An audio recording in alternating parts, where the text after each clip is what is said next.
जब नौजवानों के बीच और जनता के बीच जब आप जाते हैं तो आपको खुद भी आप एनर्जाइज होते हैं। इसीलिए देखते हैं कि जब भी बड़े बड़े नेता भाषण देना शुरू करते हैं, जब भीड़ ज़्यादा रहती है तो लंबा भाषण देते हैं, इसलिए क्योंकि वो भी एनर्जाइज होते हैं। ये मतलब एक तरीका है। खैर एनीवे, हम एक प्रिंटेड थोड़ा बहुत लेकर के आए क्योंकि कम समय में हमको बोलना था। तो हम गायत्री परिवार के बारे में जो समझते हैं, जितनी हमको बुद्धि विवेक है और जो गायत्री परिवार ने इस समाज के लिए काम किया है, उसके बारे में हम 2-1.5 पेज का एक छोटा सा लिख कर लाए हैं, so that I can express my feeling in front of you. Akhil Bharatiya Gayatri परिवार की विस्तारित शाखा गायत्री शक्तिपीठ कंकड़बाग के अंतर्गत संचालित युवा प्रकोष्ठ के रजत जयंती समारोह के अवसर आप सभी को मैं हार्दिक बधाई और शुभकामना देता हूँ। भारत युवाओं का देश है और इस देश की 65% आबादी युवाओं की है। युवा परिवर्तनकारी हैं, ऊर्जा से ओतप्रोत हैं। गायत्री परिवार का मूल मंत्र है, हम बदलेंगे युग बदलेगा, हम सुधरेंगे युग सुधरेगा। मात्र युवाओं के लिए ही नहीं, परंतु सभी व्यक्तियों के लिए आत्मसात करने योग्य है। हम सभी मानते हैं कि ये जो मूल मंत्र है गायत्री परिवार का, अगर इसको हम लोग अपने बीच में आत्मसात करें तो निश्चित रूप से हम समाज को बदलने में हम संभव हो पाएंगे। वसुधैव कुटुंब जो भारतीय सभ्यता का मूल मंत्र रहा है, उस चिंतन को मूल रूप देने हेतु आत्मनिर्माण, परिवार निर्माण एवं समाज निर्माण के उद्देश्य के साथ युग निर्माण हेतु एक आध्यात्मिक आंदोलन का सूत्रपात करना गायत्री परिवार की एक बड़ी उपलब्धि है। सदैव स्वर्गीय पंडित जी श्री राम शर्मा आचार्य को मैं पुनः प्रणाम करता हूं कि वेदों से प्राप्त उनकी दिव्य प्रेरणाएं भारतीय संस्कृति के पुनर्जागरण हेतु गायत्री परिवार के आदर्शों के रूप में चिंतन है। आचार्य कहा करते थे कि हमारी सारी शक्ति हमारे विचारों में समाहित है। उनका मानना था कि मनुष्य अपनी परिस्थितियों का निर्माण स्वयं करता है।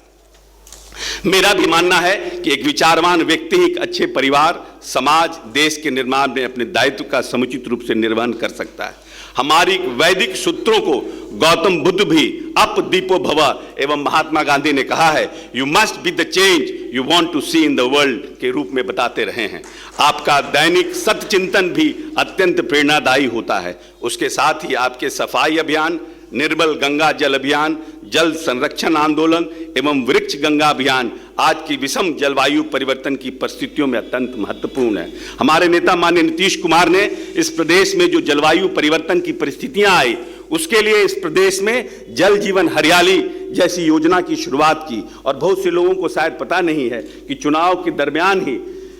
हमारे यूनिसेफ ने और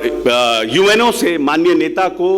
बुलावा आया, जहां पर कि विभिन्न राष्ट्राध्यक्षों को बुलाया गया था कि जो काम बिहार में जल जीवन हरियाली पर किया जा रहा है उसके लिए उनको आग्रह किया गया। क्योंकि माननीय मुख्यमंत्री जी चुनाव के कार्यक्रमों में बिजी थे, तो उनसे आग्रह किया गया कि आप एक वीडियो क्लिप्स जरूर दीजिए, सो दैट कि हम अपने यूएनओ के जो सम्मेलन में, जो जलवायु परिवर्तन का जो सम्मेलन हो रहा था, उसमें दिखाए जाएंगे। तो पूरे दुनिया में जो हमारा बिहार में जल जीवन हरियाली का जो ये 34,000 करोड़ के आसपास का जो हमारा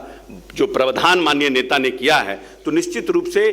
जल जीवन हरियाली और जो जलवायु परिवर्तन अभी हो रहे हैं, क्लाइमेट चेंज हो रहा है, उसके प्रति भी हम युवाओं को सजग रहने की ज़रूरत है। क्योंकि आने वाला समय जो जनरेशन है, जिस तरह से हमारे फोर फादर ने बहुत कामों को किया जिसका हमको आज के समय में हमें उसका लाभ मिल रहा है, उसी तरह से आज अगर कुछ काम हम करेंगे तो हम आने वाले जनरेशन को उसी तरह से बचा सकते हैं। जिस तरह से पानी का दुरुपयोग हो रहा है, जो भी जाइए टैप वाटर का जो नीचे का रिसोर्स वाटर हमारा है, जो मीठा जल हमारा नीचे में है, उसका जो दुरुपयोग हो रहा है जिस तरह से, उसके लिए हम कैसे समाज को सेंसिटाइज करें, कैसे उनको हम उनके प्रति चिंता जगाने का काम करें, ये भी बहुत महत्वपूर्ण विषय है। और गायत्री परिवार तो लंबे समय से इस कार्यक्रमों को लेकर जागरूकता फैलाने का काम कर रहा है। इसलिए हम गायत्री परिवार के प्रति भी हम कृतज्ञता व्यक्त करते हैं कि जो काम आज हम लोगों ने शुरू किया था, वो काम लंबे समय पहले गायत्री परिवार ने इस देश में कराने का काम शुरू किया। गंगोत्री से गंगा सागर तक तट एवं जल शुद्धि, जल स्रोतों को पुनर्जीवित करना एवं वृक्षारोपण की अभियान आपके पर्यावरण संरक्षण के प्रयासों को प्रतिबिंब करता है। इसलिए हम गायत्री परिवार के प्रति भी कृतज्ञता व्यक्त करते हैं कि जो हमारी पॉलिटिकल पार्टी है, हम जिस पॉलिटिकल पार्टी राजनीतिक जल जदयू से आते हैं, इसने भी अपने मेंबर बनाने के लिए आज से 10 साल पहले उन्होंने प्रयास किया था कि जो इस प्रदेश में वृक्षारोपण करेगा हम उसी को मेंबरशिप देंगे। इस तरह से कहीं ना कहीं हम लोगों ने भी प्रयास किया, लेकिन आपका प्रयास काफी बड़ा है, पूरे देश में आपने इस प्रदेश को कराने का काम किया है। लेकिन हम एक बात कहना चाहते हैं जो मेरे दिल की बात है, क्योंकि यहाँ पर हमारे युवा साथी